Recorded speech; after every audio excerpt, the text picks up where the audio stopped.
नवीन वर्षाच्या पार्टीचं प्लॅनिंग करताय मग सावध व्हा, कारण नवीन वर्ष सेलिब्रेशनवर यंदा कोरोनाचं सावट आहे. पाहूयात त्या संदर्भातला हा रिपोर्ट. नवीन वर्षाची पार्टी करताय, सावधान. न्यू इयर सेलिब्रेशनवर कोरोनाचं सावट. जेन. व्हेरियंटमुळे राज्यात पहिला मृत्यू. नवीन वर्ष सेलिब्रेशनवर यंदा कोरोनाची टांगती तलवार आहे. राज्यात कोरोनाचे 117 नवे रुग्ण आढळून आले आणि त्यामुळे कोरोनाच्या ऍक्टिव्ह रुग्णांची संख्या ही 669 वर पोहोचली आहे. धक्कादायक बाब म्हणजे कोरोनामुळे राज्यात एका रुग्णाचा मृत्यू झालाय. त्यामुळेच आरोग्य यंत्रणा सतर्क झाली.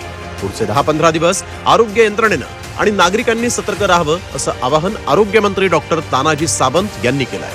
राज्यात कोरोनाच्या जेन.1 या नवीन व्हेरियंटचे रुग्ण आढळत असल्यामुळे कोरोना टास्क फोर्स स्थापन करण्यात आलाय. या टास्क फोर्सनं सतर्कतेचा इशाराही दिला. सुट्ट्या तसंच नवीन वर्षाच्या स्वागतासाठी पर्यटन आणि धार्मिक स्थळांवर गर्दी होते. त्यातून कोरोना रुग्णसंख्येचा स्फोट होऊ शकतो अशी भीती वर्तवण्यात येते.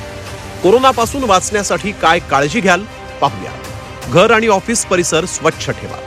ताप आल्यास घरगुती उपचार न करता तातडीनं डॉक्टरांकडे जा. गर्दीच्या ठिकाणी मास्क वापरा. आवश्यक असेल तर सॅनिटायझर वापरा. खोकताना रुमालाचा वापर करा. लहान मुलं वयोवृद्धांना जपा. कोरोनाचा JN.1 हा नवीन उपप्रकार जरी घातक नसला तरी नागरिकांनी काळजी घ्यावी.